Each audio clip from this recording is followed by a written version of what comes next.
اعوذ باللہ من الشیطان اللعین الرجیم بسم اللہ الرحمن الرحیم وبہ نستعین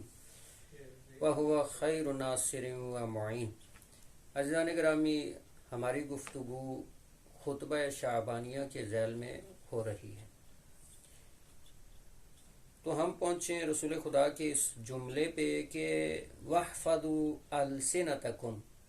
وَغُضُّوا عَمَّا لَا يَحِلُّ النَّظَرُ إِلَيْهِ أَبْصَارَكُمْ۔ رسول خدا نے فرمایا کہ وَاحْفَظُوا أَلْسِنَتَكُمْ، اپنی زبانوں کو محفوظ رکھو، یعنی وہ چیز کہ جس سے منع کیا گیا ہے، مثلا غیبت کرنے سے منع کیا گیا ہے، تہمت لگانے سے منع کیا گیا ہے، اسی طرح چغل خوری سے منع، جن چیزوں سے منع کیا گیا ہے ان چیزوں سے اپنی زبان کو محفوظ رکھو۔ دیکھیں، غیبت کے بارے میں تو آپ یہ جملہ، یہ آیا، اس کا ترجمہ آپ سنتے رہتے ہیں کہ غیبت کرنا ایسا ہی ہے کہ جیسے اپنے مردہ بھائی کا گوشت کھانا، یہ آیا کا ترجمہ ہے، یہ آپ سنتے رہتے ہیں۔ لیکن معصومین نے فرمایا غیبت کے بارے میں، اور بہت ہی عجیب سی بات ہے واقعاً کہ جو بندہ غیبت کرتا ہے اگر سوچے اس بارے میں تو آئندہ وہ کبھی غیبت نہیں کرے گا۔ یہی جملہ، یہی آیا بہت ہے، لیکن اس آیا کے ہوتے ہوئے معصومین نے بھی غیبت کے بارے میں جو فرمایا وہ آپ کے سامنے پیش کروں کہ معصومین نے فرمایا کہ جب انسان غیبت کرنا شروع کرتا ہے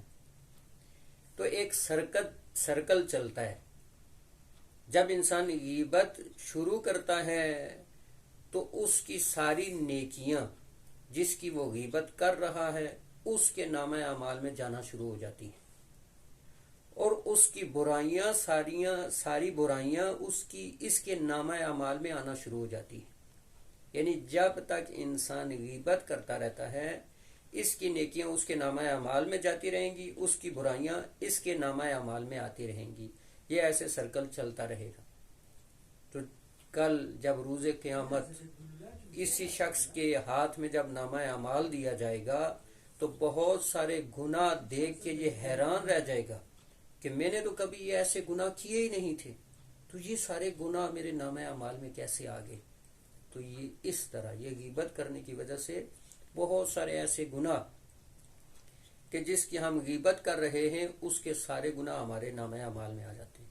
اور ہماری یہ نیکیاں جو اتنی محنت سے اس دنیا میں کرتے ہیں، مثلا حج کے لیے گئے، مثلا کسی کے ساتھ اچھا برتاؤ کیا، نیکی کی، زیارات کے لیے گئے، یہ ساری نیکیاں یہ ساری اس کے نامہ اعمال میں چلی جائیں گی۔ اور وہ بندہ، اب یہ خود بتائیں